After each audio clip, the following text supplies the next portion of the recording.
Listo. Muy buenos días a todos. Se van sumando cada uno de nuestros asistentes. Agradecemos que estén el día de hoy muy puntuales a esta sesión que vamos a brindar.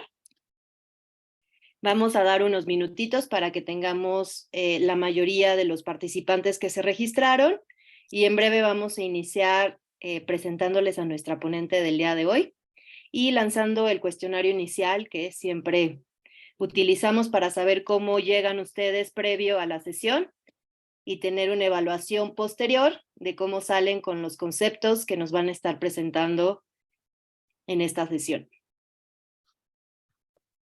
Les recordamos que pueden justo poner todas sus dudas y comentarios en el espacio de preguntas y respuestas. Esto nos ayuda a poder tener un seguimiento puntual de las mismas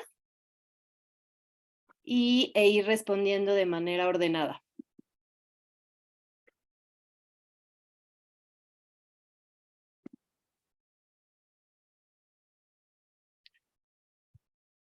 Vale.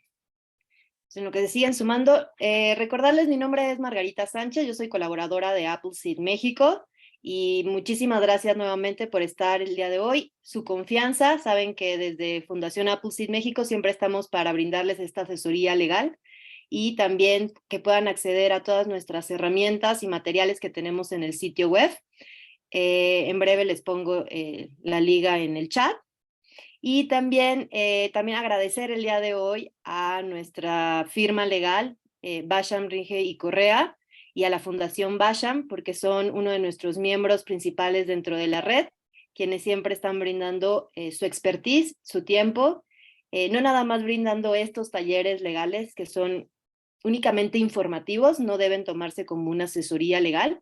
Para eso necesitamos que ustedes accedan a nuestro sitio web y de manera puntual solicitar el caso o la necesidad que tiene su organización. Pero también, como menciono, o sea, Basham nos ayuda a responder justo este tipo de asesorías que ustedes identifican en su organización para operar de manera adecuada e idónea. En este momento voy a lanzar el cuestionario inicial. En sus pantallas debe de aparecerles un pop-up. Les pedimos por favor que nos ayuden a responder el mismo. Son 7 preguntas de sí o no. Y bueno, como saben, esto es de manera anónima. Entonces, les pedimos su apoyo. Y en lo que nos van contestando, ahora sí voy a presentar a nuestra ponente del día de hoy. Está con nosotros la licenciada Valeria Cutulong. Espero que haya pronunciado bien tu apellido. Ella es asociada de la firma Basham, Ringe y Correa. Ha ejercido en las áreas de corporativo, financiero y bancario en la oficina de la Ciudad de México. Su práctica profesional se ha desarrollado en operaciones nacionales e internacionales que incluyen la estructuración y reestructuración de créditos, financiamiento, constitución de garantías reales y personales, instituciones de tecnología financiera, las fintech, así como en constitución, organización y reestructura de sociedades, fusiones y adquisiciones y otras operaciones corporativas y financieras. Ella es graduada de la licenciatura de Derecho en la Universidad Iberoamericana y tiene un diplomado en Derecho Empresarial por el Instituto Tecnológico Autónomo de México. Además, es coautora de la Guía de Capital Privado 2022 por Chambers and Partners Global Practice Guides. Muchísimas gracias, Vale, por estar el día de hoy con nosotros. Te agradecemos desde Appleseed el que brindes tu tiempo y tu expertise. No, encantada de estar aquí, Margarita. Muchas gracias a ustedes. Perfecto. Voy a iniciar a compartir. Ay. ¿Me confirman si están viendo bien la pantalla? Sí, perfecto. Sí, se ve bien. Bueno, entonces, pues este es tu foro, ¿vale? Y nada más recordarles nuevamente que todas sus preguntas las pueden poner en el espacio de preguntas y respuestas. Estaremos respondiendo, ya sea que Vale me vaya indicando si lo quiere hacer durante el curso de la sesión o posterior a la misma, pero para poder tener este tracking de todas sus dudas, les pedimos que las pongan ahí. Listo. Sin problema. Bienvenidos a todos y gracias por su tiempo. En cualquier momento me pueden interrumpir si hay algún concepto que no está claro, tengan alguna duda, con muchísimo gusto. O en su caso, pues ya un poco más al final la presentación. Como bien dice el título de este taller, está enfocado en derecho corporativo y particularmente en el proceso de constitución de las organizaciones de la sociedad civil. Entonces vamos a empezar pues, de manera muy general con los conceptos. Hablaremos de los diferentes tipos de organizaciones de la sociedad civil, sus procesos de constitución y un poco de temas de derecho corporativo que generalmente es importante conocer. En primer lugar, considero muy importante hablar de los conceptos generales que engloban, pues digamos, el derecho corporativo. Si bien hay millones de conceptos, creo que los más importantes para este taller son los que estoy reflejando aquí. O sea, inicialmente hablar del derecho corporativo, ¿no? Que pues de manera muy general lo podemos entender o lo podemos definir como el conjunto de leyes, reglas, reglamentos y doctrinas que van a regular las formas en que operan las sociedades, las entidades, las corporaciones, cualquier término de entidad o de corporación se puede utilizar. Generalmente yo usaría el de sociedad, pero para este caso podemos utilizar el de entidad, ya que nos vamos a referir a organizaciones de la sociedad civil. Por otra parte, una entidad, una sociedad, una corporación, la podemos entender como una entidad que por ley va a tener la capacidad de actuar como una persona completamente distinta a la de sus socios, asociados o patronos. Es decir, que van a tener una capacidad jurídica completamente distinta de las personas físicas que van a constituir este tipo de entidades, ¿no? Y son completamente separadas y va a tener esta entidad las facultades que dentro de sus estatutos le otorgan a la misma. Entonces, en ese sentido, yo creo que las entidades dentro del derecho corporativo son todas aquellas personas morales, particularmente con fines de lucro, que van a realizar actos de comercio, que los actos de comercio están regulados en la Ley General de Sociedades Mercantiles, que van a buscar una especulación comercial y principalmente pues, ganancias económicas.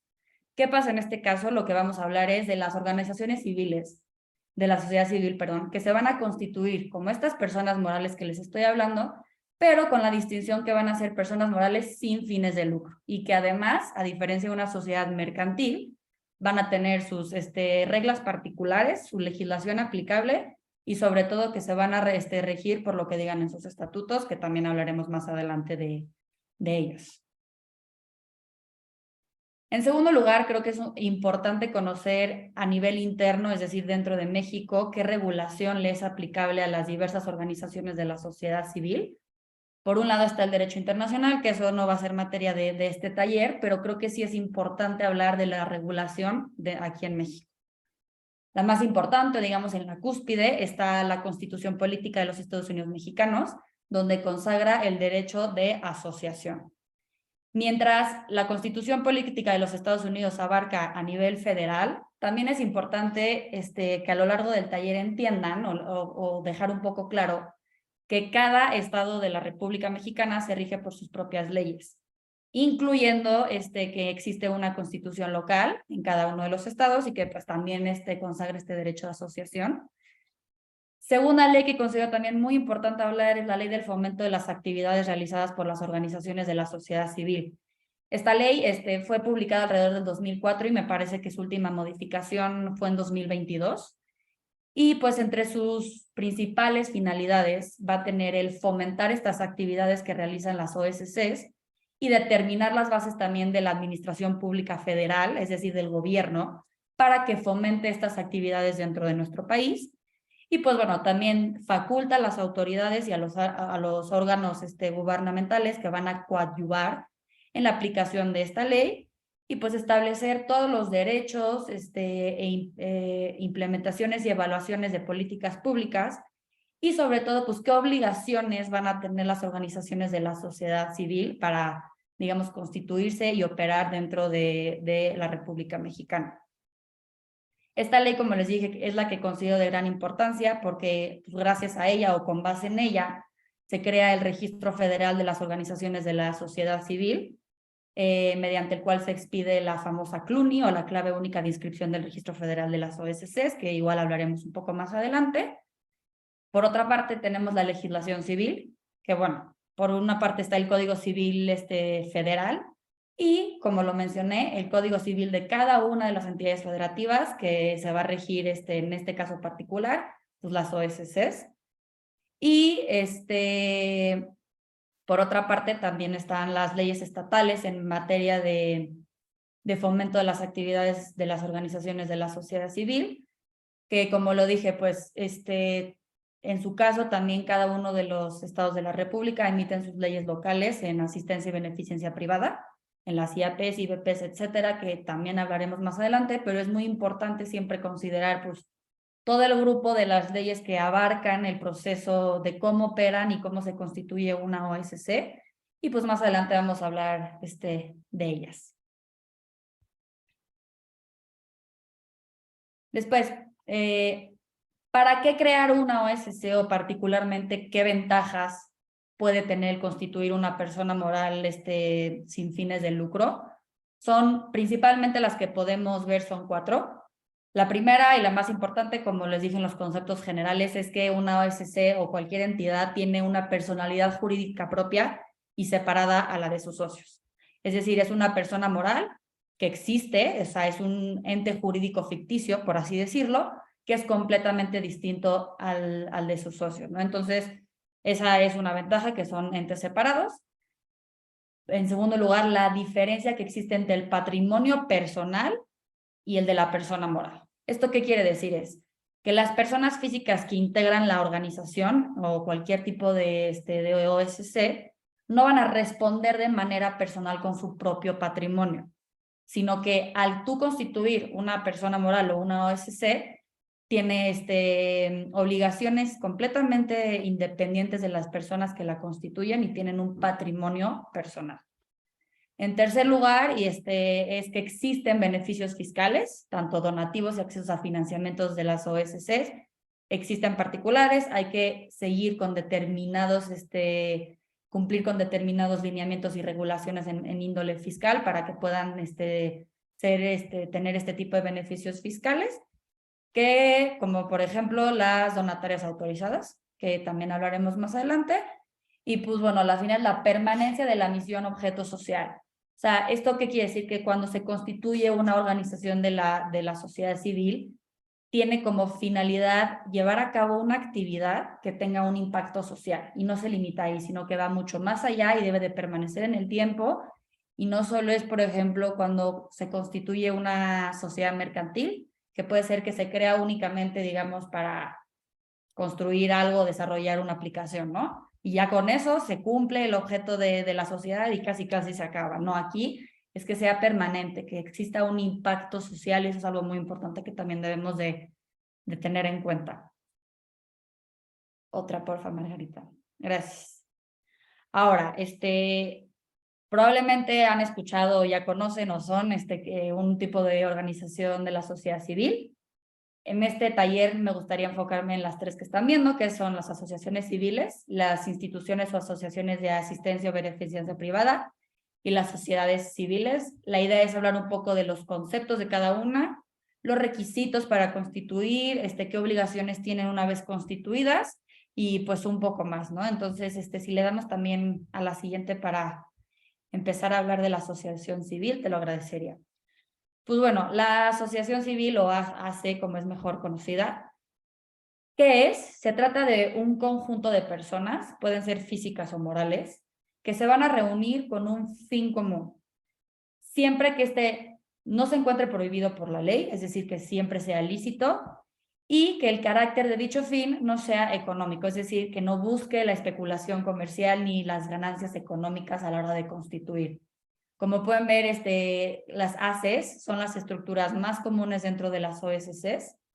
El Código Civil, tanto federal como de ciertas entidades, lo reconoce como no lucrativa.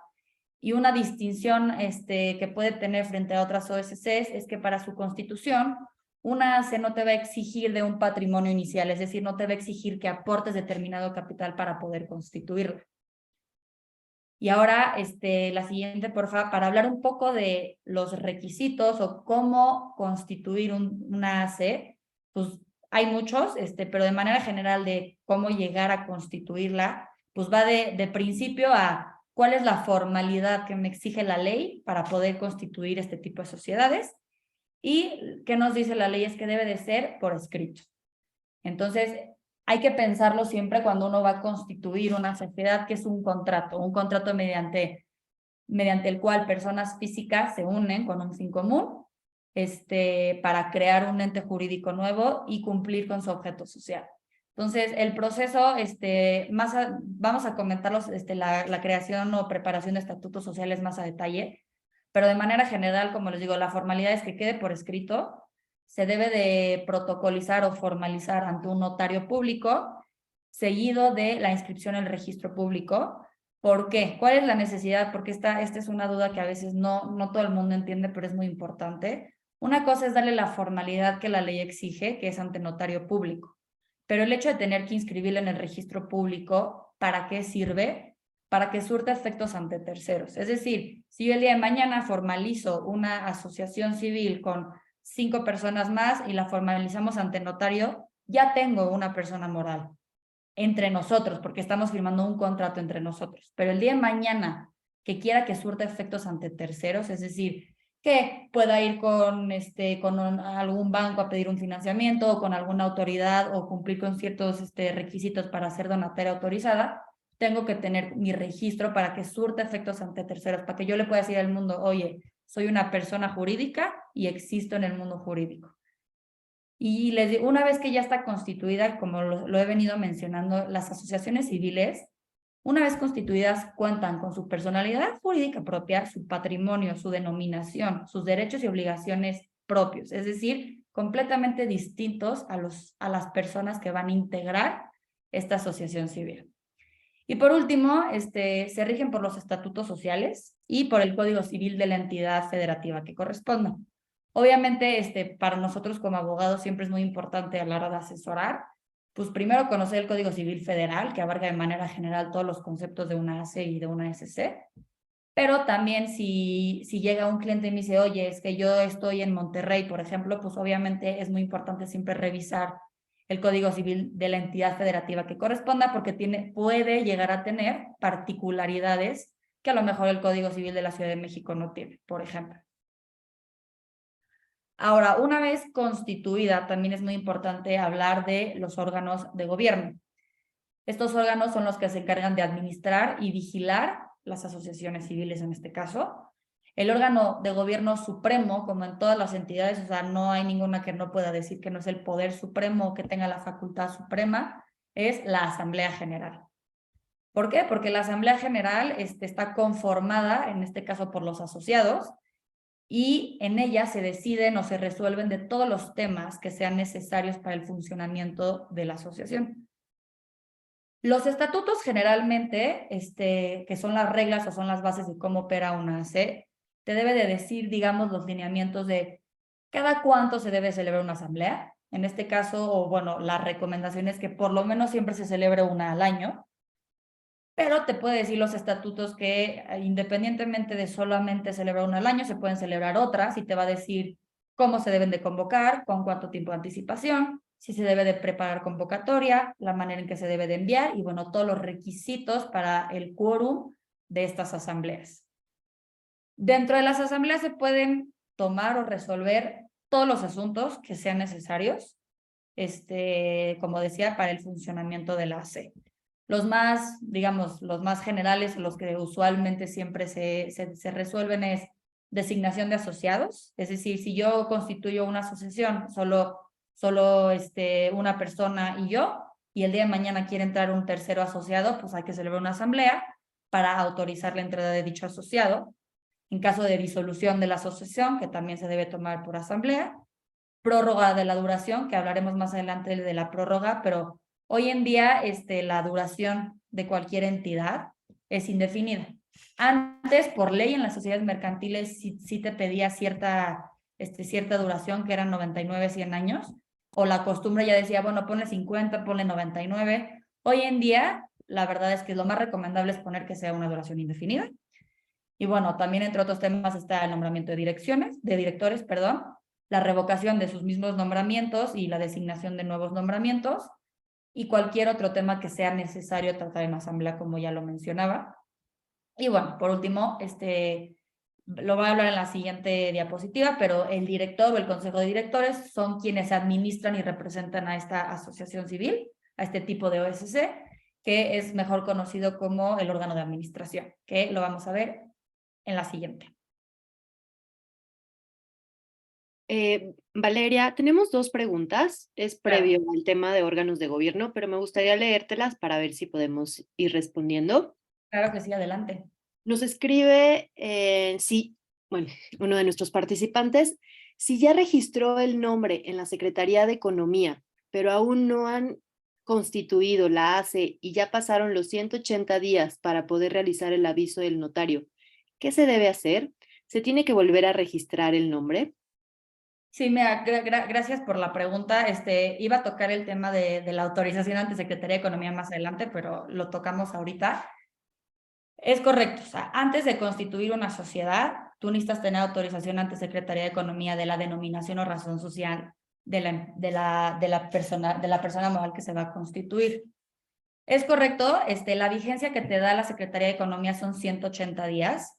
Si te la autorizan y transcurren esos 180 días, lo que tienes que hacer es desistirte del nombre, o sea, desistirse de la autorización que ya tienes, y la Secretaría de Economía toma nota de ese desistimiento, perdón, y una vez que se hace el desistimiento, tienes que volver a solicitar la autorización ante Secretaría de Economía de la denominación para que te la vuelva a autorizar. La verdad es que 180 días creo que es suficiente para que tengas el nombre autorizado. O sea, el transcurso que pasa desde que autorizas el nombre a que constituyes, pues no suele ser mayor de 4 a 6 semanas, digo, dependiendo también si la complejidad de la constitución, pero realmente no pasa de eso, y si sí llega a pasar yo lo he visto, es lo que hay que hacer es desistirse del nombre, que ahí dentro del portal de la Secretaría de Economía está la opción del desistimiento, y una vez que la Secretaría de Economía toma nota, ya puedes volver a solicitar el nombre y se te vuelve a autorizar y digamos como que se renuevan otra vez esos 180 días. Muchísimas gracias. Y otra pregunta para luego continuar con la exposición. Nos escribe América Cortés. Si la AC se constituyó legalmente en la Ciudad de México y en uno de sus proyectos va a tener actuación en el Estado de México, ¿debe apegarse al Código Civil del Estado de México o leyes aplicables de las organizaciones de ese estado?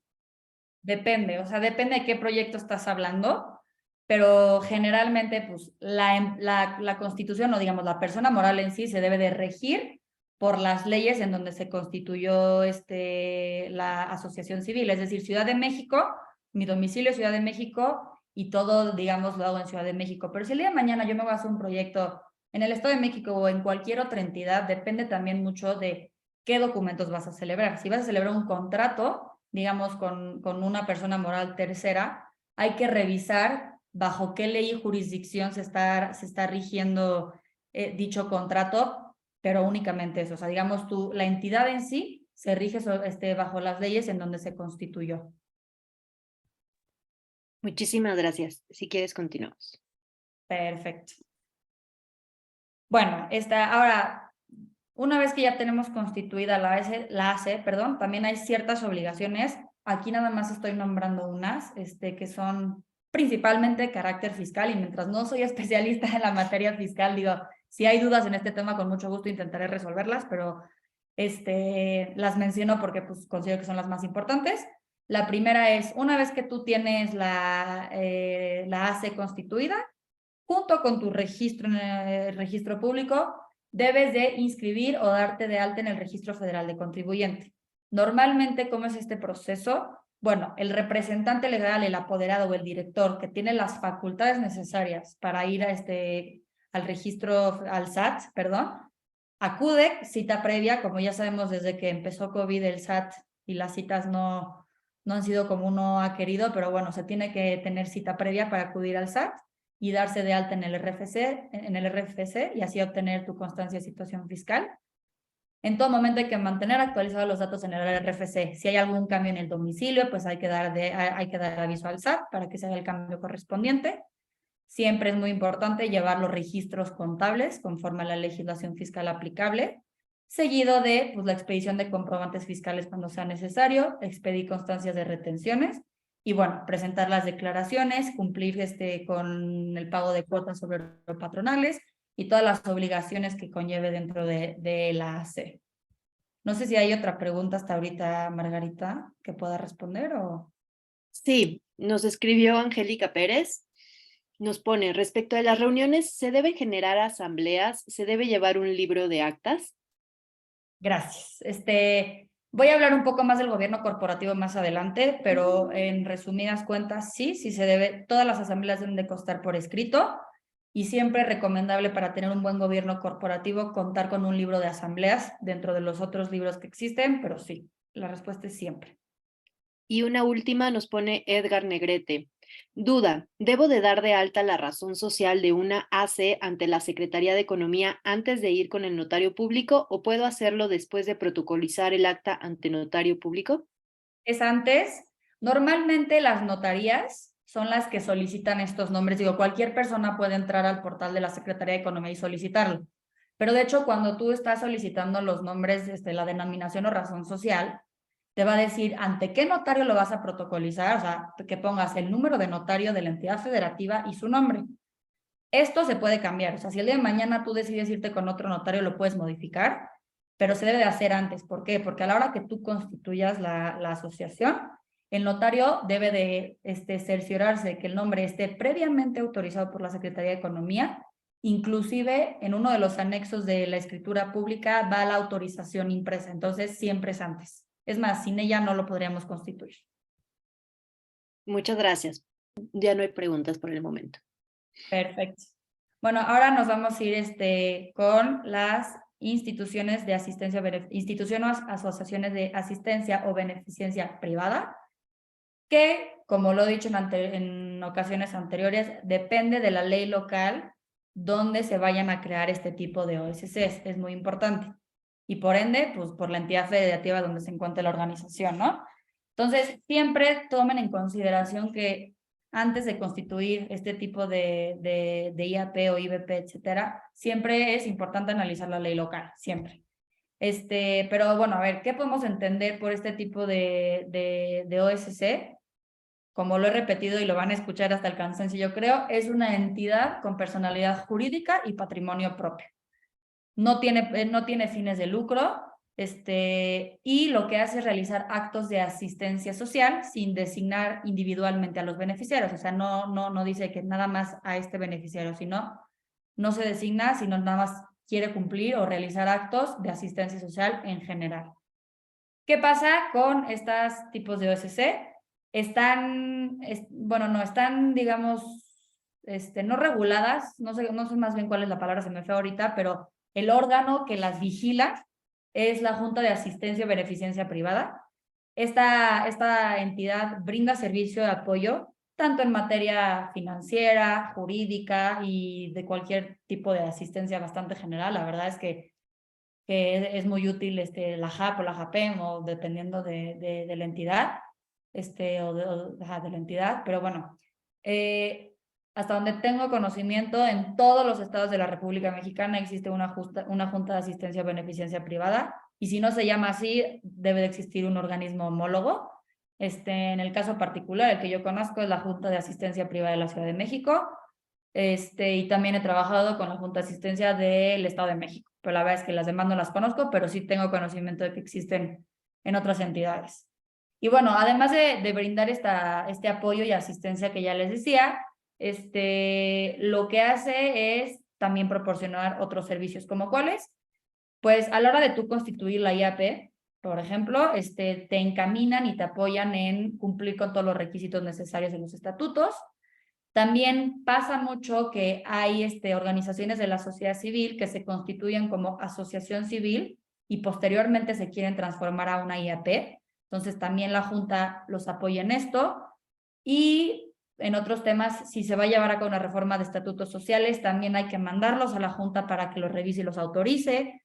Y entre otras asistencias o apoyos también apoya diversos proyectos, canaliza donativos. La verdad es que es una junta a mi criterio bastante eficiente, pero sobre todo no es necesaria para el cumplimiento de este tipo de OSCs.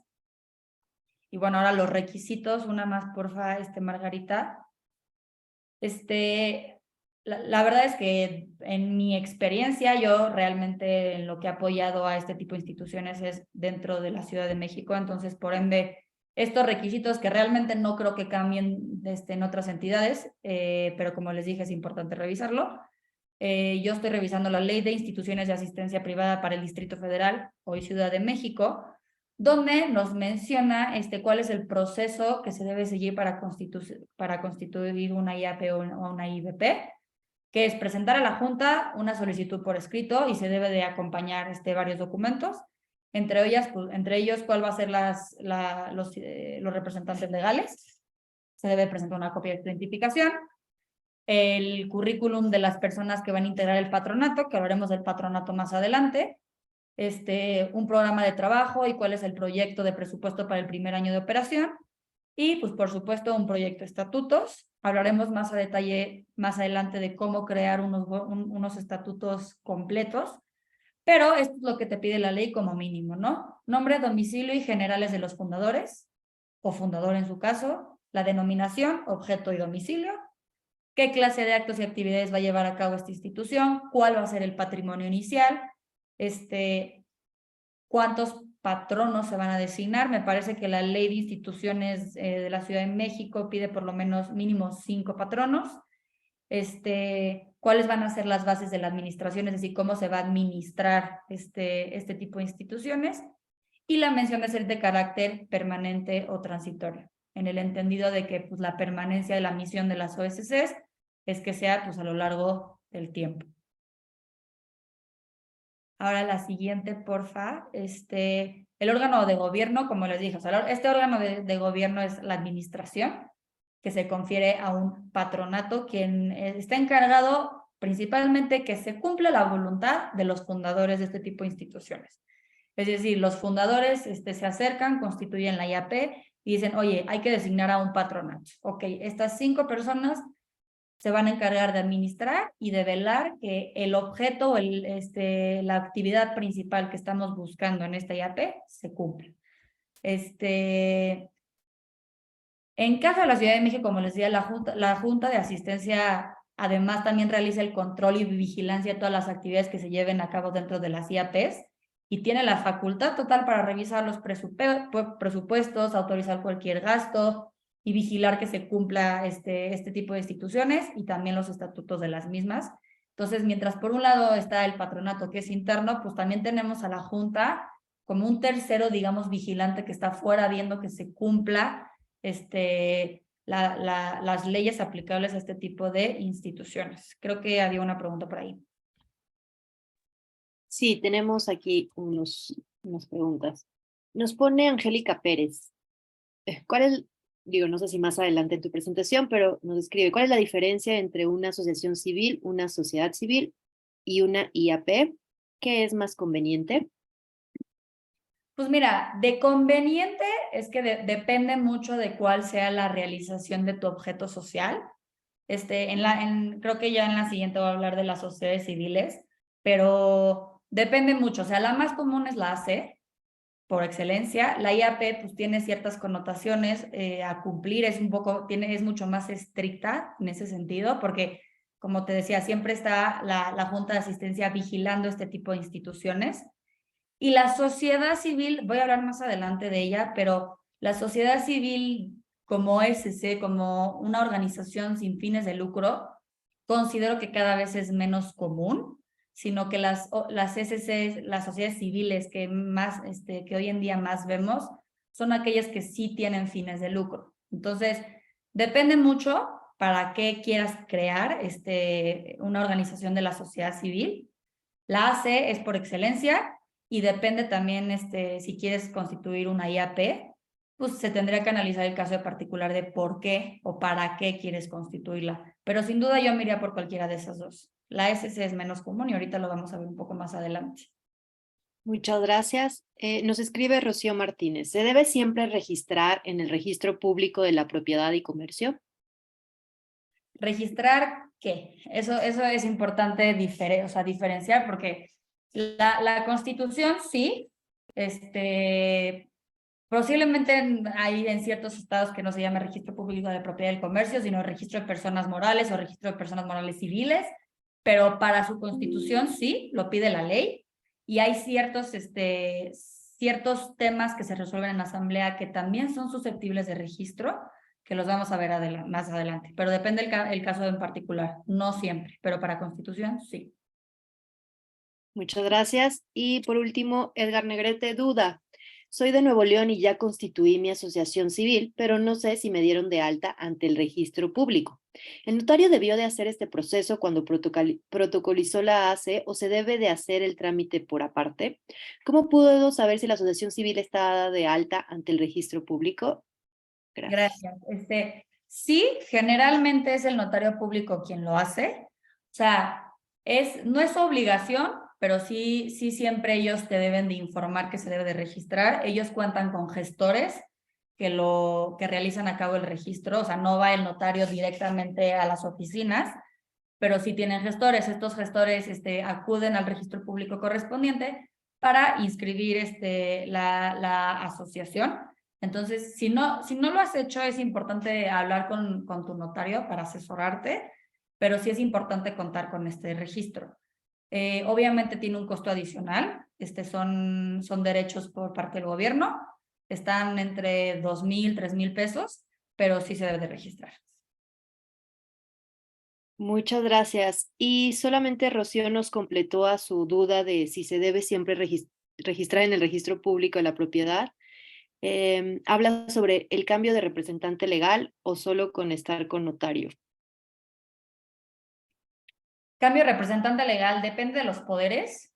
O sea, el deber ser es tú cada vez que cambias de consejo, o sea, de nombramiento de miembros del consejo o de representantes legales, lo primero sí es celebrar la asamblea y que conste por escrito y posteriormente protocolizarla ante notario público. El tema de registro depende. Ha habido, de hecho, jurisprudencias que dicen que las personas, las organizaciones de la sociedad civil no tienen la obligación de registrar en el registro público y que si se hace, se rechaza. Ese es un criterio de la Corte. La verdad es que no sé de qué año, te lo puedo buscar, pero lo he visto en las últimas ocasiones. Pero la regla general es, pues no, por ahora, o sea, no se debe de inscribir en el registro público cualquier poder general o facultad general. Cuando vamos a otorgar poderes de títulos de crédito, en términos de la Ley General de Títulos y Operaciones de Crédito, el deber ser es sí inscribir en el registro público de comercio. Y de hecho, el deber ser también de los notarios es informarte que cuando tú estás protocolizando un cambio de apoderado y estás otorgando ciertos poderes, informarte si se deben de registrar o no. Muchísimas gracias, Vale. Ya no hay más preguntas. Ok, perfecto. Yo creo que la siguiente, que pues, son las obligaciones de la IAP. Igual como les decía, yo me estoy siguiendo por la Ley de Instituciones de Asistencia Privada del Distrito Federal hoy Ciudad de México. Hay que estudiar el caso particular de cada una. Pero bueno, dentro de esta ley, las obligaciones que tienen como IAP, entre otras, voy a nada más mencionar algunas, es inscribirse en el Directorio Nacional de las Instituciones de Asistencia Social, cumplir con lo establecido en ciertas normas oficiales mexicanas que emitan para la regulación de los servicios de asistencia social, colaborar con las tareas de supervisión que realice el organismo, en este caso la Junta, y la que yo considero más importante porque creo que no tiene una connotación meramente legal, sino de ética posiblemente, pues garantizar en todo momento el respeto a la dignidad, a los derechos humanos de las personas, de las familias y comunidades que reciban estos servicios de asistencia social. Es importante, por si no lo he dicho, porque ahí me estoy acordando por ver la foto de la donataria autorizada, las IAPs, como el resto de las organizaciones civiles que cumplan con ciertos requisitos establecidos en las leyes fiscales aplicables, pueden ser donatarias autorizadas. En caso de que no se cumplan o que no se obtenga con dicha autorización, las IAPs van a continuar tributando para efectos fiscales bajo el régimen general de personas morales. Entonces, como les decía yo al principio, uno de los beneficios o ventajas de este tipo de assets, de OSCs, es que otorga beneficios fiscales. Pero en orden de tener acceso a estos beneficios fiscales, hay que cumplir con los requisitos en materia fiscal. No sé si hay un taller sobre eso, yo la verdad no soy experta en fiscal, pero seguramente alguien más se los podrá aclarar en ese sentido. Sí, como saben, de manera mensual estamos subiendo distintos talleres y justo dentro de la red Pro Bono, pues los temas también en obligaciones fiscales se ven en otras sesiones. Entonces, bueno, además les invitamos ahí a estar al tanto. Buenísimo, gracias. Y bueno, la tercera, la sociedad civil. Una de las preguntas era esa, ¿no? ¿Qué conviene? Entonces creo que una vez platicándoles un poco más de qué hacen las sociedades civiles, a lo mejor podemos tener pues, una visión mucho más clara de estas tres figuras de organizaciones de la sociedad civil. Como les decía, este tipo de sociedades civiles pueden ser con o sin fines de lucro. Cada vez es más raro, o por lo menos de lo que yo he visto, ver que se constituyan sociedades civiles sin fines de lucro. ¿Por qué? O sea, sociedades con fines de lucro, que son sociedades civiles, hay muchísimas. Sociedades civiles sin fines de lucro, la verdad es que yo en lo personal no cada vez veo menos. Sí existen, pero veo menos.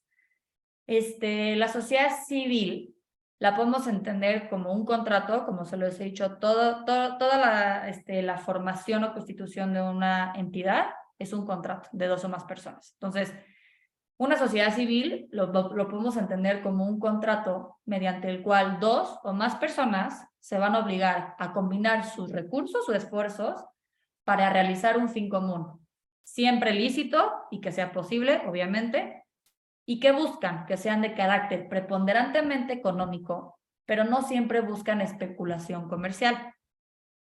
Pero bueno, eso lo vamos a ver más adelante. Porque esta definición yo la puedo entender un poco como lucrativa. Entonces, por otro lado, mientras esta la podemos entender como una sociedad con fines de lucro, también existen sociedades civiles sin fines de lucro, que las vamos a ver más adelante. Pero de manera general, ¿qué tipos de sociedades civiles o qué sectores entran dentro de este tipo de sociedades? Educativo, religioso, cultural, deportivo, de investigación, artístico, de salud, o sea, bueno, hay muchísimos, incluso de contadores, de abogados, lo vamos a ver más adelante, pues la verdad es que sociedades civiles, o sea, los sectores son bastante amplios. Y los requisitos para constituir una sociedad civil, pues no tiene tantas formalidades como la IAP. Si quieres una más para adelante, por favor, Margarita. Pero pues es un proceso bastante parecido al de la AC, o sea, es un contrato. ¿Qué formalidad me exige la ley? Es que sea por escrito y pues evidentemente que se formalice en escritura pública ante notario público y posteriormente se inscriba. O sea, esa es como la regla general. Todo por escrito, ante notario, registro. O sea, creo que eso no hay lugar a dudar. La ley, bueno, el Código Civil, el que yo revisé, Ciudad de México, nuevamente, hay que revisar los demás. ¿Qué debe contener al menos mis estatutos sociales o mi contrato de sociedad?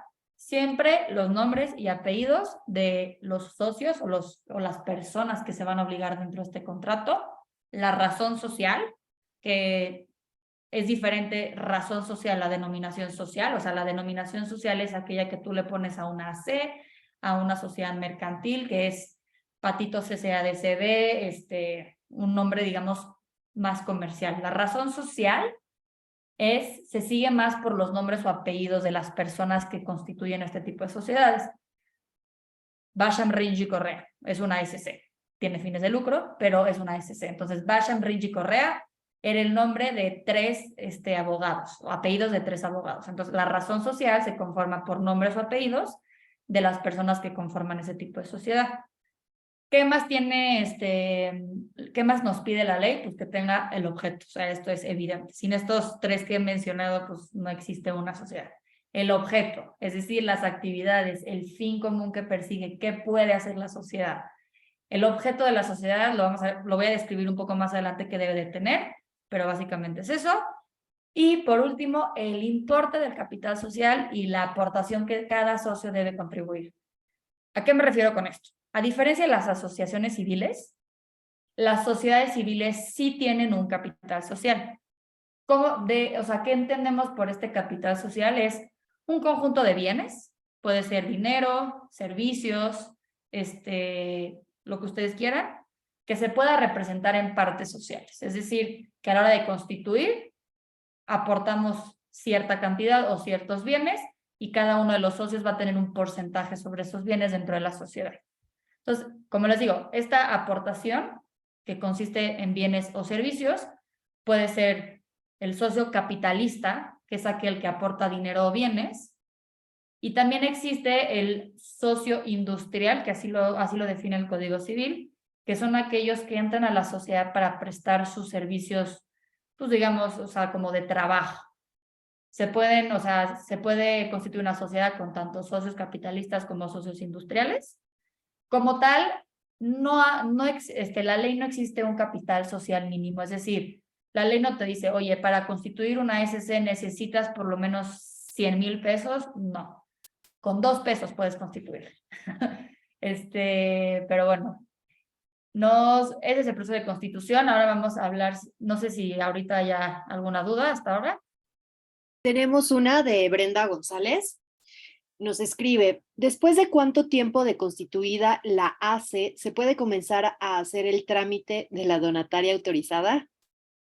Pues realmente yo te recomendaría, o sea, tenerla debidamente constituida con tu registro público de comercio y con tu RFC.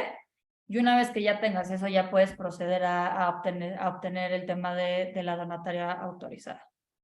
Pero no hay un tiempo específico. Con que tengas eso es más que suficiente. Gracias, Valeria. Nada más es la única pregunta. Ok. Bueno, después nos vamos al órgano de gobierno de las sociedades civiles. ¿Qué pasa aquí? La administración se le confiere a uno o más socios. O sea, las personas que constituyen la sociedad civil, pues son los socios. Y los que van a administrar son dentro de esos mismos socios, se va a designar a uno o más para que la administre. Estos socios administradores van a tener todas las facultades necesarias para realizar el giro y el desarrollo de las actividades de la sociedad, y para ciertos temas, estos socios administradores van a necesitar autorización expresa de los demás socios.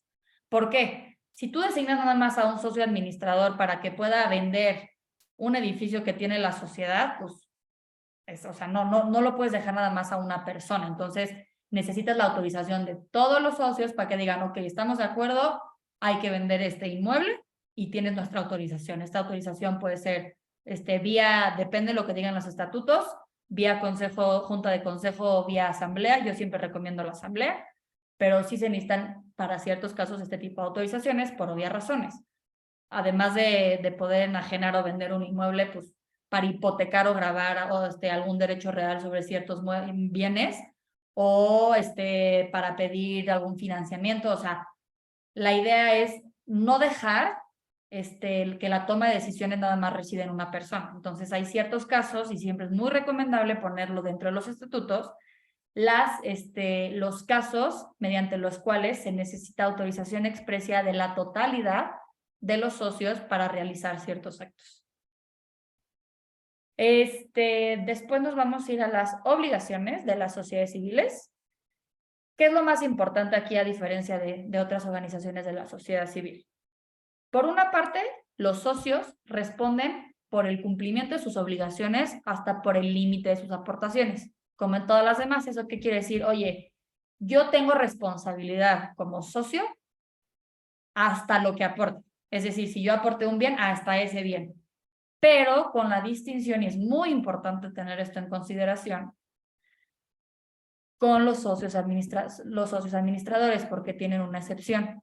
¿Qué pasa? Responden de manera subsidiaria, que es decir, que van a responder por la sociedad en caso de que dicha sociedad no pueda responder por sí misma. Esa es subsidiaria. Solidaria, quiere decir que los socios administradores van a responder de igual forma que la misma sociedad y de manera ilimitada. Es decir, no se limita hasta los bienes aportados, sino se pueden ir contra los bienes propios. Entonces, ahí como buena práctica o como comentario, pues siempre es importante limitar la administración a una sola persona y siempre tener en consideración este tipo de responsabilidad que pueden tener los socios administradores. Mismo caso que las demás organizaciones. Para obtener la autorización de ser donataria, se debe de cumplir con todos los requisitos en materia fiscal y en caso de no tenerlos, pues se continúa tributando o pagando los impuestos como si fueras dentro del régimen general de personas morales.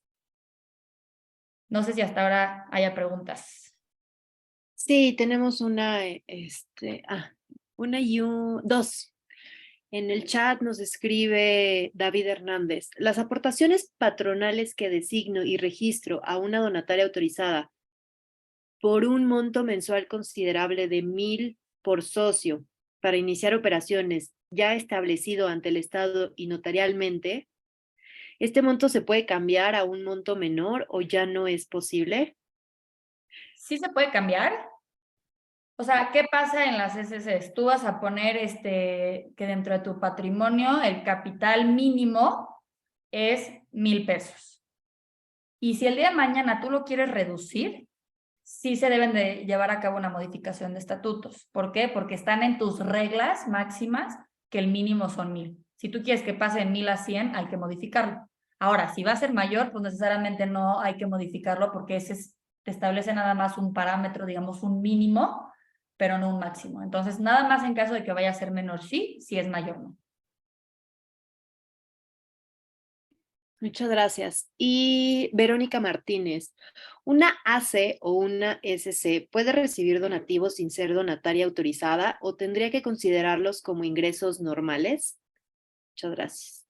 Gracias. Yo ese considero que es un tema meramente fiscal, pero sí, o sea, de lo que puedo contestarte es que sí se entendería como un ingreso fiscal y para tales efectos se deberían de pagar los impuestos en términos del impuesto sobre la renta. Entonces, se entendería que pagas dichos impuestos como cualquier persona moral sin obtener un beneficio fiscal.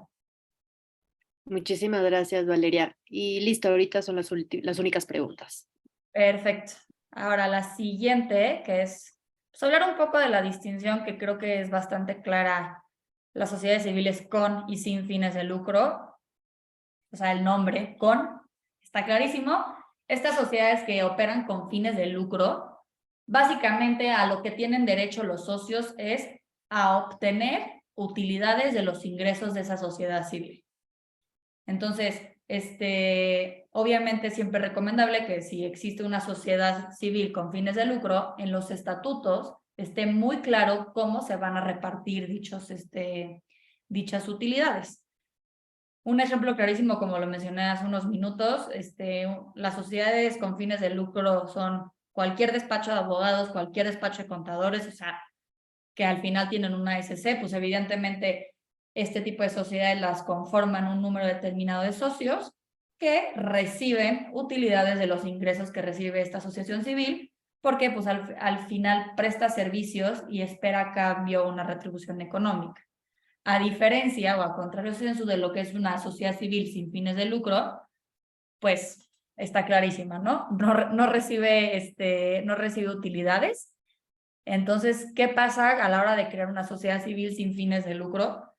También es muy importante, al igual que lo mencionaba en la SC con fines de lucro, que la sociedad civil sin fines de lucro tenga una cláusula especial en la del patrimonio, que es una de las cláusulas de los estatutos, en la que expresamente se mencione que ningún socio o miembro tiene derecho a recibir utilidades. ¿Qué pasa si no? ¿Cuál es la naturaleza de este tipo de sociedad sin fines de lucro? Es que todos los recursos que ingresen a esta sociedad se destinen exclusivamente a cumplir con el objeto de la sociedad civil. Y ya.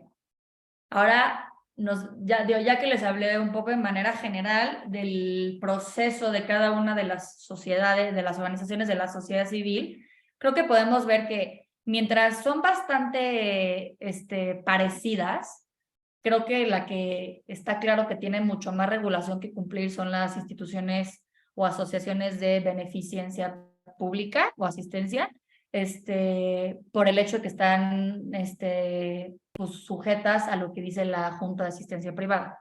Las ACs y las SCs son pues, de cierta manera las más, pues no fáciles, pero las que tienen menos formalidades.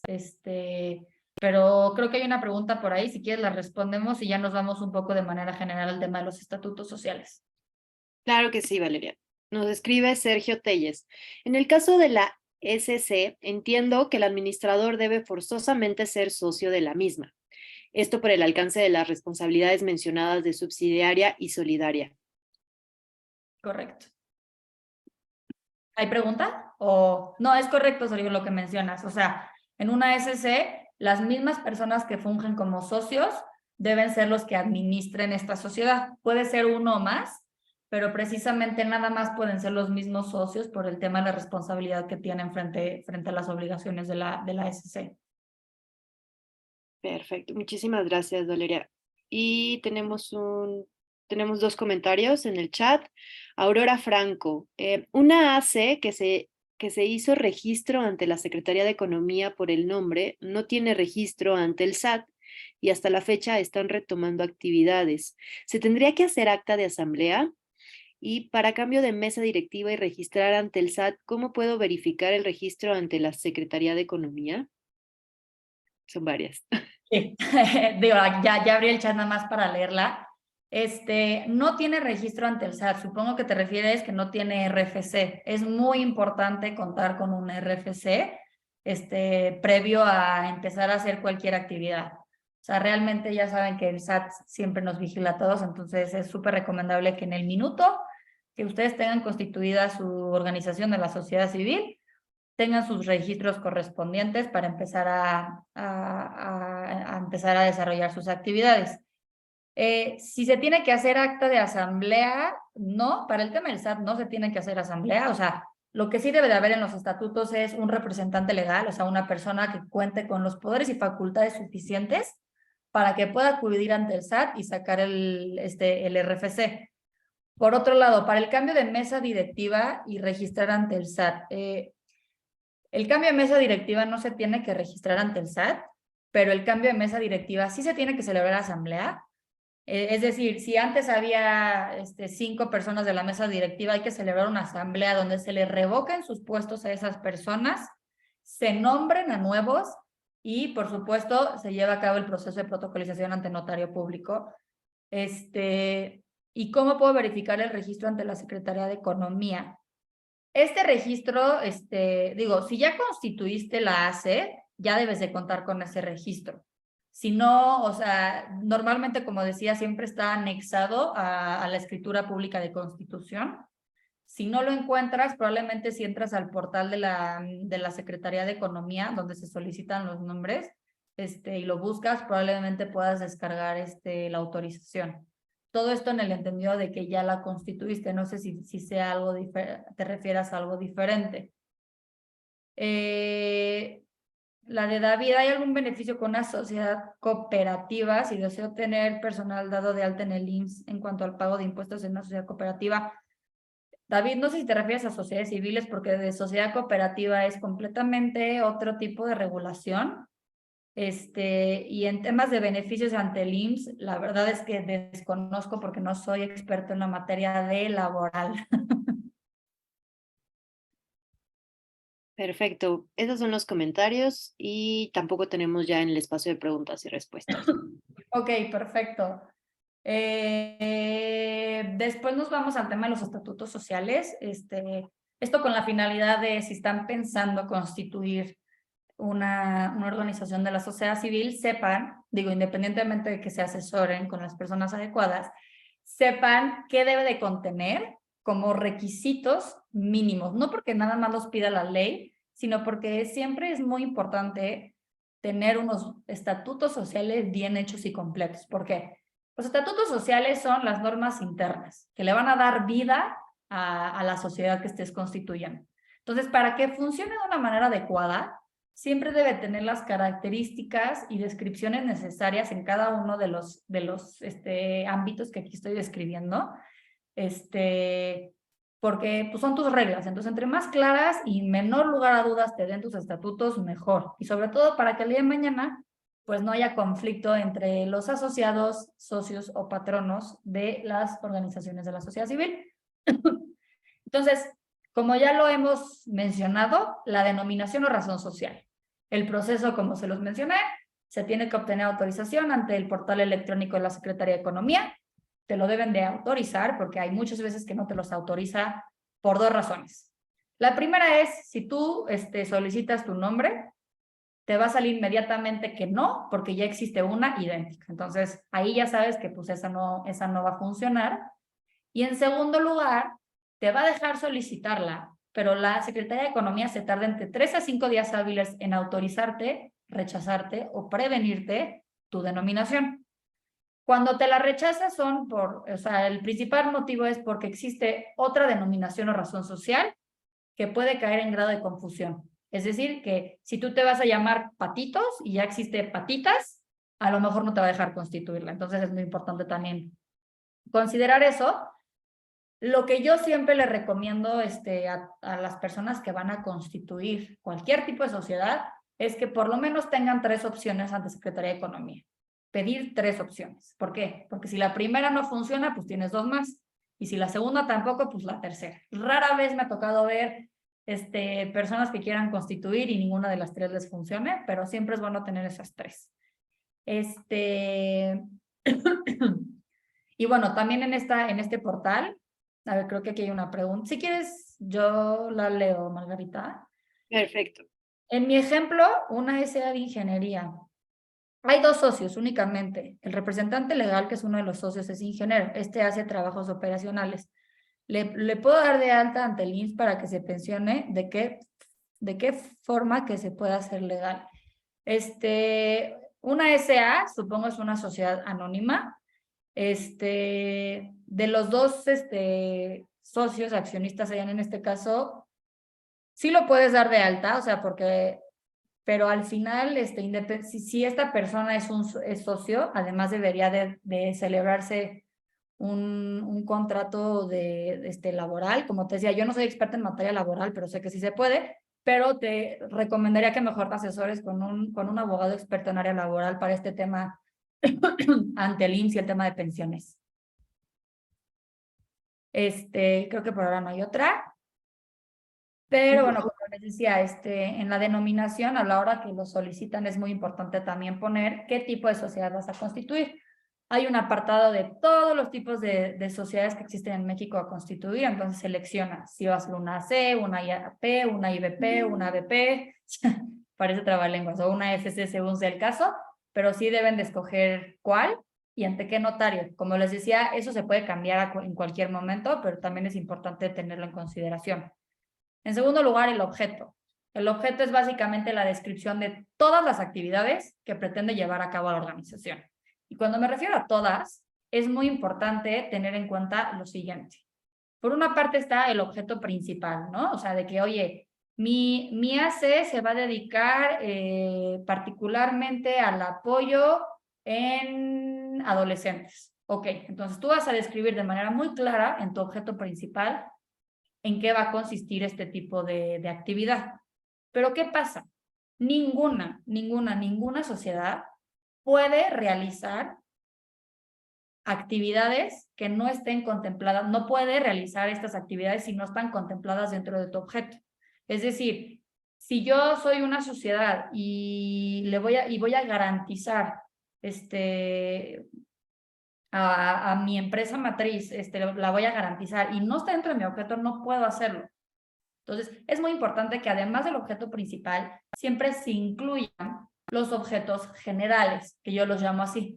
Es decir, que es una lista, pues como de 10 tipos de 10 objetos, o sea, 10 párrafos de diferentes tipos de objetos que son muy generales, que siempre son, o sea, siempre los ponemos sí o sí. O sea, yo la verdad es que nunca los omito. ¿Por qué? Porque si el día de mañana va a hacer alguna actividad como celebrar convenios y no lo tiene en su objeto, esté ahí. Y si no está, pues el día de mañana se va a tener que llevar a cabo una modificación de estatutos, modificar el objeto mediante una asamblea, protocolizarla y es mucho más tardado. Entonces, para ser también más eficientes, siempre es incluir todo lo necesario dentro del objeto. Por otra parte, importante considerar también que si alguna OCC está considerando ser donataria autorizada, hay objetos sociales, bueno, no, más bien, el SAT emite con base en sus disposiciones fiscales, cada año, un proyecto de estatutos sociales que se debe de cumplir para ser donataria autorizada. Obviamente lo divide en sectores y obviamente no aplican todos, pero siempre es muy importante revisarlos para ver cuáles tienen que agregar para cumplir con las disposiciones legales necesarias para poder ser donataria autorizada. Después nos vamos con la duración. Como les dije, siempre indefinida. Ya no se usa de poner determinados años, no hay necesidad, indefinida, ahí no hay, creo que, mayor duda. La cuarta es el domicilio, es la ubicación de donde se va a ubicar la organización. Por si preguntan, ¿es posible que el domicilio fiscal se encuentre en un lugar distinto? La respuesta es sí.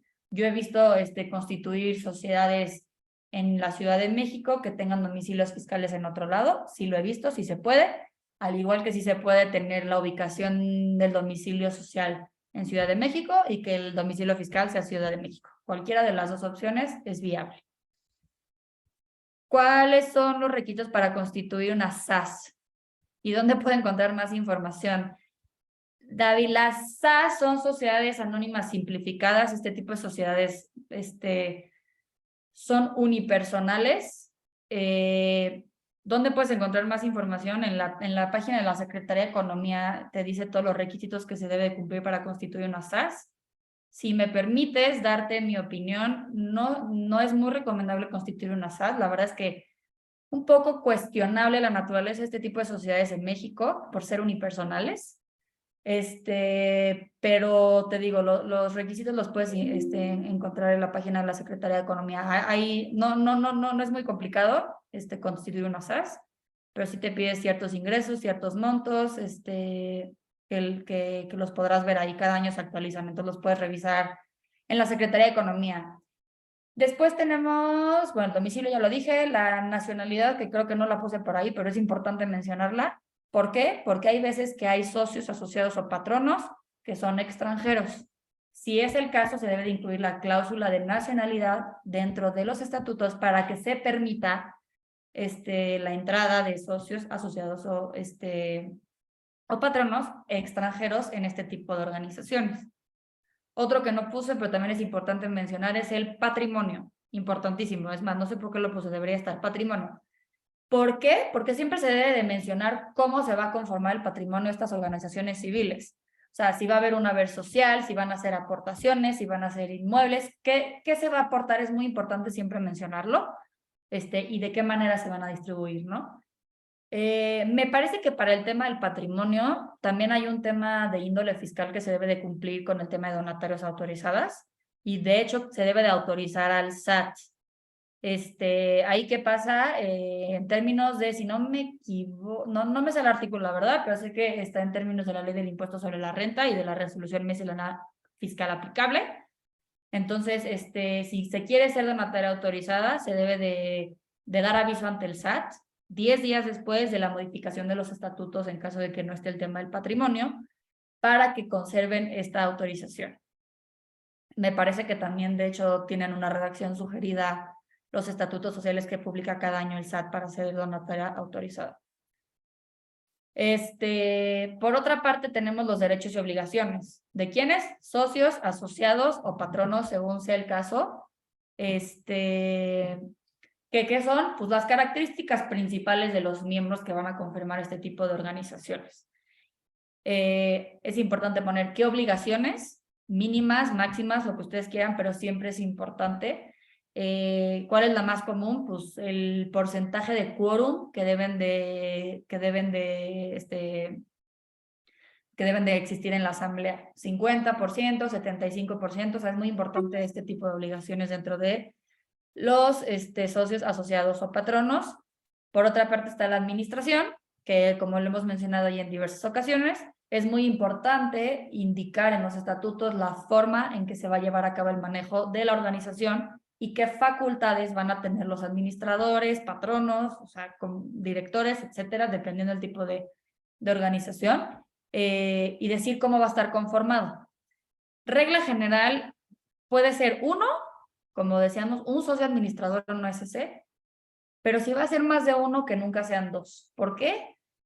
Si son par, siempre va a haber discrepancias y nunca va a haber un voto que pueda ganar sobre el otro. Entonces, si va a ser más de una persona quien administre, que sean 3 o más, siempre es recomendable. Y como les decía, en las IAPs existe, por lo menos en Ciudad de México, te exigen por lo menos 5 patronos. Entonces hay que también revisar la regulación aplicable, pero pues también es muy importante, además de decir cómo se va a conformar, a lo mejor un presidente, un vicepresidente, un secretario y demás, decir qué funciones va a tener cada uno. Y si es un grupo de miembros que administren, es importante considerar que operan como un cuerpo colegiado. ¿A qué me refiero con esto? Que actúan como un sí, un todos juntos. Entonces, las facultades que les otorguen los estatutos a los miembros administradores se van a tener que ejercer siempre de forma mancomunada, es decir, todos juntos, salvo que se le otorgue poderes a alguien en específico para ejercitarlos de manera individual. Por otra parte, es muy importante mencionar todo lo relativo a las asambleas, desde cómo hay que convocar, con cuántos días, cómo, quórum, todas las reglas necesarias para cómo debe de operar una asamblea. Es muy importante mencionar lo más detallado posible. Cada cuánto se tienen que celebrar, el quórum mínimo, el tipo, también el número de votaciones y resoluciones es muy importante, dependiendo el tipo de temas que se van a tratar en una asamblea. No es lo mismo votar sobre el otorgamiento de un poder a sobre la modificación de unos estatutos. O sea, son temas que la modificación de los estatutos sí conlleva por lo menos la necesidad de la mayoría o del 75% de los socios, asociados o patronos. Entonces, es muy importante tener muy claras esas reglas y yo siempre recomiendo dejarlas lo más claras posibles en el tipo de asambleas. En el tipo de auditores, comúnmente conocidos comisarios o gerentes, es la vigilancia de las organizaciones. Por un lado, ya les mencioné que tenemos los órganos supremos, que suelen ser las asambleas. Por otra parte, el órgano de administración, que se encarga, vaya la redundancia, de administrar la forma en que operan este tipo de sociedades. Y por otro lado, la vigilancia, que debe de vigilar que tanto los administradores como los socios siempre cumplan con lo que dicen los estatutos y las operaciones siempre se estén llevando a cabo de manera adecuada. Normalmente los auditores también fungen como contadores para llevar a cabo todos los registros contables de las organizaciones. Por último, penúltimo, también es importante hablar de las cláusulas de disolución-liquidación de este tipo de organizaciones. ¿Por qué? Porque en caso de, no que vaya a pasar, pero siempre es muy importante tener previsto que si se llega a disolver o liquidar las organizaciones, se tenga muy claro el procedimiento para llevar a cabo la liquidación y disolución y cómo se va a llevar a cabo, ¿no? Y por último, los artículos transitorios, que ¿qué son? Los artículos, una vez que tú ya tienes todas tus reglas de cómo va a funcionar tu nueva organización, los artículos transitorios detallan particularmente las personas que lo van a constituir. Es decir, Juan, Ana, Pedro y Paco van a constituir la sociedad en tales proporciones si es una sociedad civil. Artículo siguiente, el patronato va a estar conformado por, o sea, ya se va a lo específico de quiénes van a formar parte de esta asociación, o sociedad o institución. Entonces, una vez que ya se tienen los estatutos preparados con la autorización y demás, pues ya acudes al notario público de preferencia para que empiece a redactar el proyecto del acta constitutiva, pero a su vez, si le damos una más por sí, Margarita, a su vez te va a pedir ciertos documentos adicionales, pueden ser más, pueden ser menos, estos son los generales, que va a ser, oye, necesito las identificaciones oficiales y vigentes de las personas que van a constituir la sociedad. junto con su comprobante de domicilio, su constancia de situación fiscal, su clave CURP, todo lo necesario para poder identificar a las personas que van a constituir la sociedad. Y por otra parte, que esto ya es más obligación de los notarios de solicitar, son los cuestionarios o informes para el tema de prevención del lavado de dinero y el de beneficiario controlador, que este tema es relativamente nuevo, pero pues sí tiene la obligación de solicitarlos. Y pues bueno, se debe de entregar al notario para que se cumpla. Entonces, una vez que tienen todos estos documentos, pues el notario procede a preparar el acta constitutiva, comparecen las personas que van a constituir la organización, la firman, y al cabo de 2 o 3 días hábiles más o menos, el notario les entrega lo que son los testimonios de la escritura constitutiva, y como les dije, pues se queda el notario siempre con el primero en caso de ser aplicable, para llevar a cabo el registro público para que surte efectos frente a terceros la nueva organización. Si nos vamos al siguiente, porfa, les voy a mencionar un par de los registros que yo conozco que se deben de llevar a cabo. Como ya escucharon varias veces, el tema del registro público de comercio, bueno, de la propiedad y del comercio, y como lo mencioné, requiere un pago adicional de los honorarios notariales. El segundo, que también ya mencioné, es presentar la solicitud ante el registro, ante el SAT, para que se les otorgue el registro federal de contribuyente. El tercero, que es el registro federal de las organizaciones de la sociedad civil, mejor conocido como CLUNY. Si quieren nada más para platicar un poco más a fondo, toda organización que cumpla con lo establecido en la Ley Federal del Fomento a las actividades realizadas por las organizaciones de la sociedad civil y su reglamento, pueden inscribirse en este registro. Digo pueden porque no es obligatorio. Una vez inscrita la organización, se les va a otorgar una constancia mediante la cual se asigna esta clave única de inscripción, que es la clave CLUNY. Y, pues, ¿qué te da acceso, digamos, esta clave? Te da acceso a ciertos derechos, como acceder a apoyos y estímulos públicos, también gozar de incentivos fiscales y apoyos económicos y administrativos, recibir donativos y aportaciones, recibir asesoría y capacitación, también te lo puede dar con este registro CLUNY, entre otros. Entonces, como les digo, no es obligatorio, pero creo que tiene bastantes ventajas a la hora de constituir tu organización. Un poco los estoy diciendo así porque creo que es el orden en que se deben de obtener cada uno. O sea, primero el registro público, después el RFC, después la CLUNY. Y el otro que menciono es el Registro Nacional de Inversión Extranjera. No es obligatorio, únicamente es para el caso de las organizaciones que tengan participación extranjera dentro de las mismas. Si no lo tienen, hagan caso omiso, pero en caso de que sí se tenga cierta participación extranjera, hay que cumplir con la Ley de Inversión Extranjera, que lo que nos pide es presentar trimestralmente ciertos informes a este registro para cumplir con lo que dice la mencionada ley. Pueden existir quizás otros registros, pero yo menciono los más importantes. Y, por último, vamos a hablar del gobierno corporativo. El gobierno corporativo creo que cada día más se escucha relativo a temas de ESG o en español ASG, de tener un buen gobierno corporativo para distintas cosas. Las principales es para obtener más financiamientos y pues sobre todo para que frente a los terceros tu organización esté, digamos, al pie de la letra. ¿A qué me refiero con esto? Que esté bien organizada, que cumpla con todo lo necesario y que más que nada sea fácil identificar todos los documentos en materia corporativa de la organización. ¿Qué hay que considerar en un buen gobierno corporativo?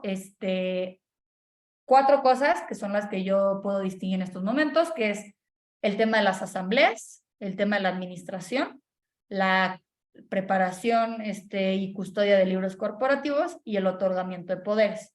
Creo que el tema de asambleas y administración ya fue cubierto en la presentación de manera muy general, pero en cuanto a buen gobierno corporativo, ¿a qué me refiero con las asambleas? Por regla general, todas las resoluciones que se toman en una asamblea no requieren mayor formalidad más que consten por escrito y estén firmadas por todos los asistentes para poder verificar que efectivamente se celebró con el quórum necesario y se tomaron las resoluciones necesarias. Como lo mencioné, también es recomendable protocolizar ante notario público ciertas actas de asamblea por la importancia de las resoluciones que en estas se tomen. No en todas, no es obligatorio, como ya lo dije, pero por ejemplo, si yo voy a modificar mi órgano de gobierno, si yo voy a otorgar poderes, si yo voy a modificar estatutos, ese tipo de cosas por la importancia o por la connotación legal que conlleva, sí es importante protocolizarlo ante notario público. Hay otras asambleas, por ejemplo, la anual, que esta asamblea anual usualmente toca temas pues, de aprobar estados financieros, de ver los reportes de los administradores y demás. No deben de protocolizarse ante notario público. De hecho, solo se constan por escrito y se firman, y no hay ninguna otra formalidad necesaria para este tipo de resoluciones. ¿Qué es recomendable? Que estas asambleas siempre estén en el libro, pero cuando vayamos al apartado de libros corporativos lo voy a explicar más a fondo. El tema de la administración. Igual creo que ya ha quedado muy claro la forma en que cada uno de este tipo de organizaciones deben de administrarse y por quién y qué tipo de responsabilidad tienen. Como les mencionaba, cuando es un grupo, más de 3 personas en un órgano de administración, pues todos los acuerdos que tomen siguiendo las reglas de los estatutos sociales, que consten también por escrito, que se firmen. Estas muy rara vez deben de protocolizarse ante notario público, pero siempre que consten por escrito. Ahora, de los 2 temas que ya hablé, es muy importante contar con libros corporativos. ¿A qué me refiero con esto? Por una parte están los libros contables, que eso se van a dedicar los auditores o los contadores, pero por otro lado, para tener un gobierno corporativo consolidado, es importante tener libros corporativos. Es importante, mas no es obligación, porque ninguna regulación en materia de organizaciones de la sociedad civil lo pide, en materia mercantil sí. ¿Pero por qué es recomendable? Por el simple hecho de tener un buen gobierno corporativo y que se lleven los registros corporativos nuevamente de manera adecuada. ¿De quién es la obligación? Del socio administrador, del consejo de administración, del órgano de administración de cualquier organización civil. Está encomendada a tener los libros corporativos de manera ordenada. Creo que ahorita hay un par de preguntas, si quieres me freno para poder contestarlas. Sí, tenemos 4 y nos escriben, ¿se puede establecer una o más actividades como objeto? Por ejemplo, asistencia, apoyo económico y desarrollo social, de acuerdo al modelo de estatutos del SAT. Paréntesis.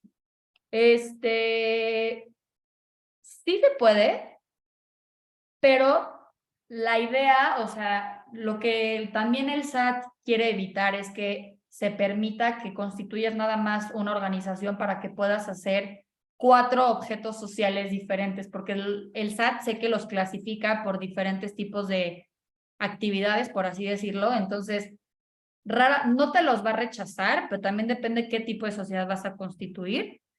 Pero a lo mejor si tu actividad principal es la asistencia de manera general, o sea, la principal, poner ese, y como objetos sociales subsecuentes el de apoyo económico y desarrollo social.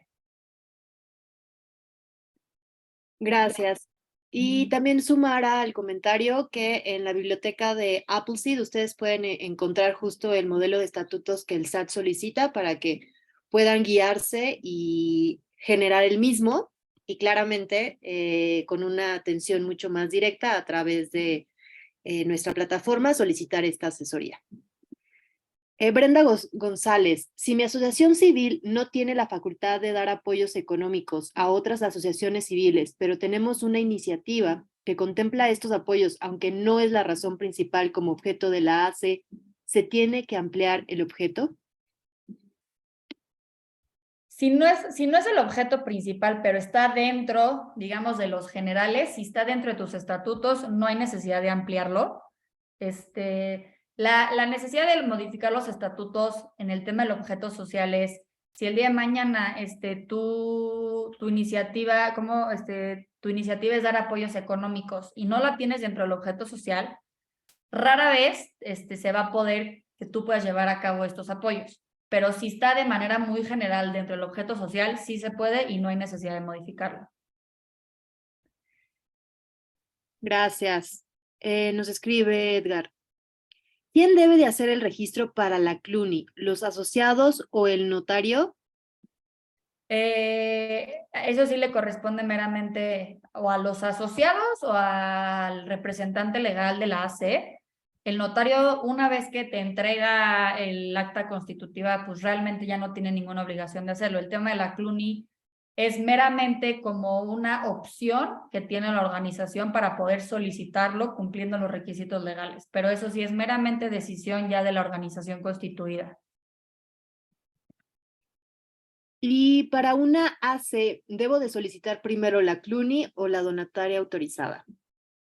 Pues realmente no hay ningún orden. Lo que yo recomendaría es, si quieres ser donataria autorizada porque conlleva temas de beneficios fiscales, esa se obtenga primero, porque la CLUNY es optativa y como lo mencioné, o sea, los apoyos que da no tienes la obligación de hacerlo, sino únicamente es para que a ti como organización te pueda otorgar ciertos estímulos de manera general, pero si fuera el caso, yo diría que primero la donataria autorizada. ¿Por qué?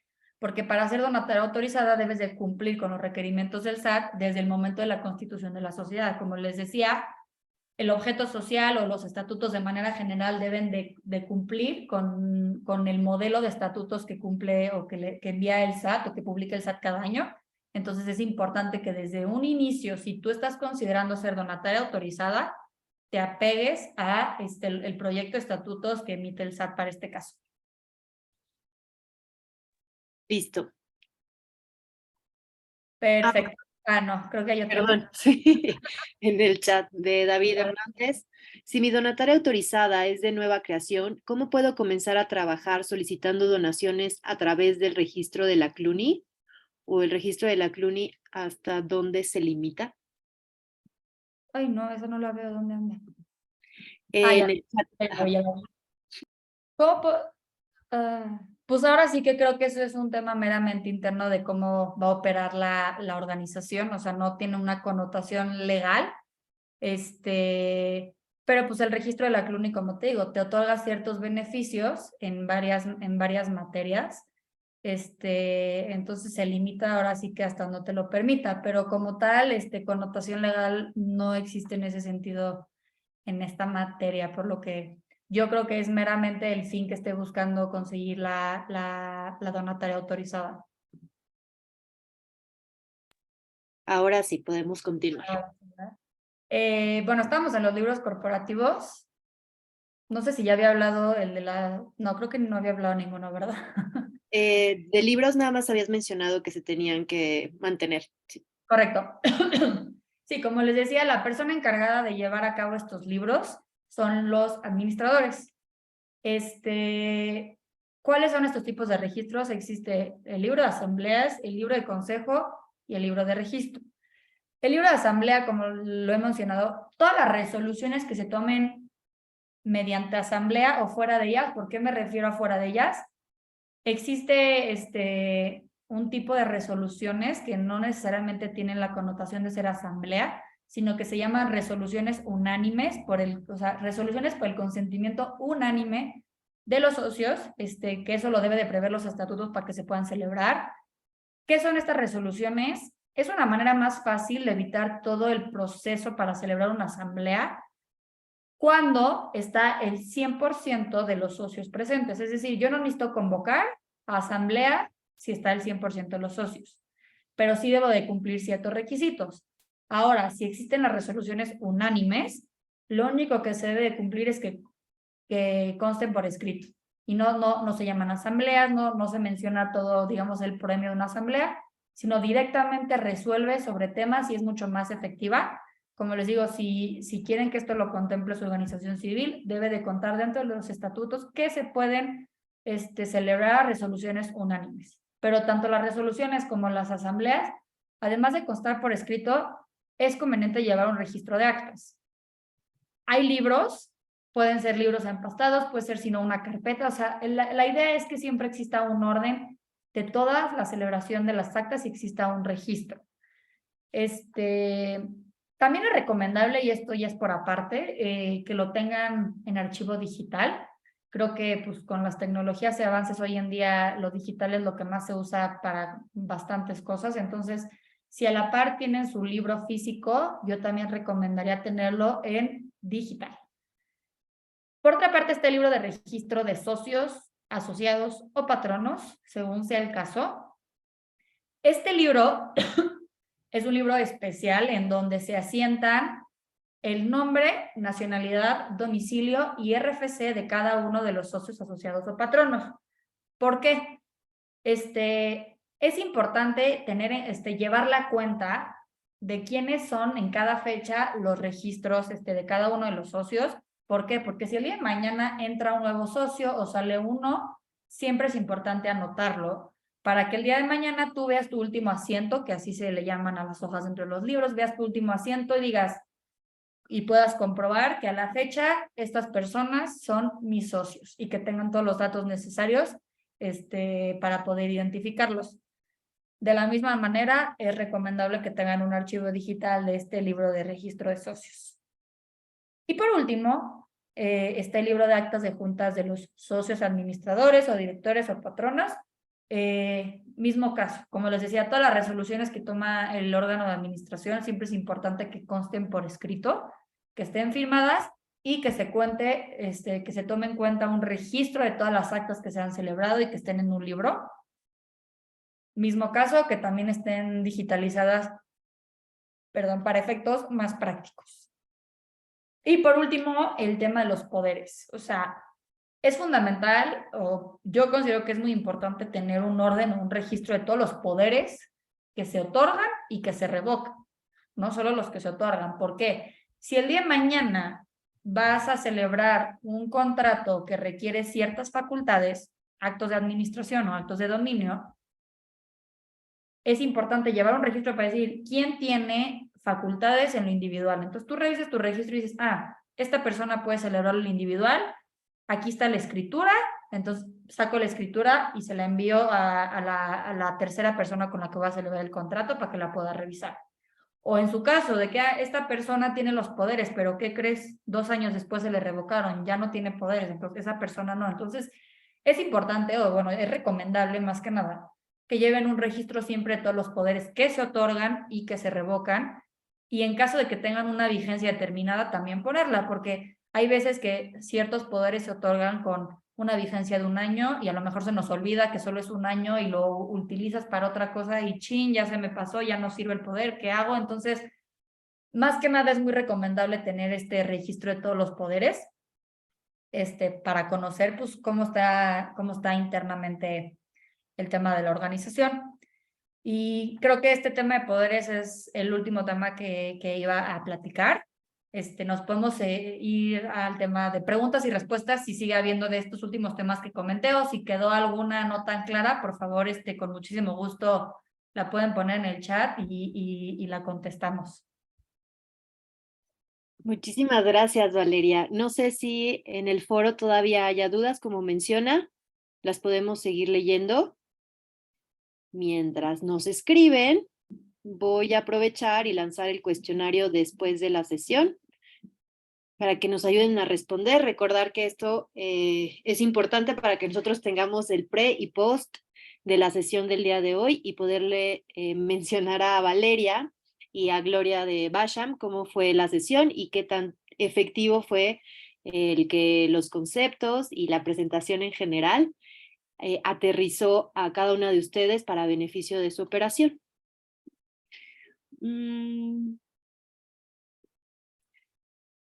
Angélica Pérez nos menciona si podemos pasarle los datos de contacto de la ponente. No sé, Valeria y Gloria. Si gustan, si tienen alguna consulta particular, lo pueden hacer por favor a través de Fundación Basham. Margarita les puede dar mi correo y el teléfono de contacto de Fundación y con mucho gusto los atendemos. Estos contactos se los pasaremos a través de correo electrónico al correo con el cual se registraron a la sesión del día de hoy. Ya no hay más dudas, parece que ha sido bastante clara la exposición, Valeria. Yo lo considero así, muchísimas gracias. No, Mira, muchas perdón. María Estela Heredia nos escribe, ¿la representante legal puede o no puede dar un poder a la administradora, a cualquier miembro o a cualquier miembro para trámites simples administrativos? Depende, o sea, hay que ver qué facultades tiene la representante legal, porque dentro de los poderes que generalmente se otorgan puede estar la posibilidad de que pueda otorgar otras facultades a otras personas o no. Normalmente, los miembros del Consejo Administrativo, por así decirlo, como les decía, tienen casi todas las facultades que los estatutos señalan, pero con la diferencia de que operan como un órgano colegiado, es decir, que si son tres, los tres tienen que ejercer el poder de manera mancomunada. Por eso a veces es recomendable otorgar poderes a una persona que actúe como representante legal y que tenga facultades suficientemente amplias para poder llevar a cabo cualquier trámite administrativo y que no tenga que ser de manera mancomunada por todos los administradores.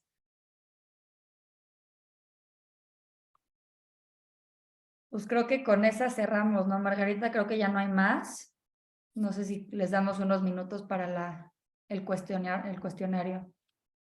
Sí, voy ahorita a finalizar justo el cuestionario después del taller y nada más recordarles, me falta uno, que es la evaluación de la sesión. Este ya está directo justo a cómo se presentó la información, si fue clara nuestra ponente del día de hoy. Nuevamente, todo esto es anónimo. Siéntanse la libertad de evaluar. Esto ayuda muchísimo a que nosotros podamos dar retroalimentación. Y sí, no tenemos ahorita ya comentarios dentro del chat ni dentro del espacio de preguntas y respuestas. Les acabo también de poner nuestro link al sitio web de Appleseed. Para aquellos que todavía no han entrado al sitio, ustedes pueden identificar ahí todas las herramientas que tenemos, desde la biblioteca digital, que tienen los materiales manuales. Tenemos un manual en derecho corporativo. Estos fungen como una guía para que ustedes puedan identificar cuáles son los conceptos, cuáles son justo el marco normativo que deben de ir cumpliendo, y ya si tienen una duda en específico, solicitar asesoría legal en el espacio de asesoría legal, y nosotros ya estaríamos enlazándolos también con especialistas como se encuentran en la firma Basham Ring. Yo siempre digo Ringe, pero no sé si está bien. Ringe, pero no te preocupes. Ringe Correa. Y bueno, darle seguimiento de manera puntual con cada uno de sus abogados. Tal cual el manual, o sea, que ustedes lo hagan, se tienen los pasos, pero siempre más bien estamos buscando que lo inicien con esa guía y ya se acerquen de manera puntual con el especialista para que les pueda abordar y revisar qué es lo que han estado generando. Creo que ya no hay más. No sé, Valeria, si tengas palabras de cierre para todos nuestros participantes de hoy. Nada, pues agradecerles por su tiempo y por escucharme. Sobre todo espero que se hayan llevado algo de este taller, conceptos generales, temas de gobierno corporativo, de qué manera constituir su AC y que les haya sido muy fructífera. Y pues Margarita, agradecerles a Appleseed la oportunidad y también a Areli de Fundación por este tiempo, y agradecerles y espero impartir otro taller próximamente. No, muchísimas gracias a ustedes. Gloria, muchas gracias. También, si quieres dar unas palabras de cierre, por favor.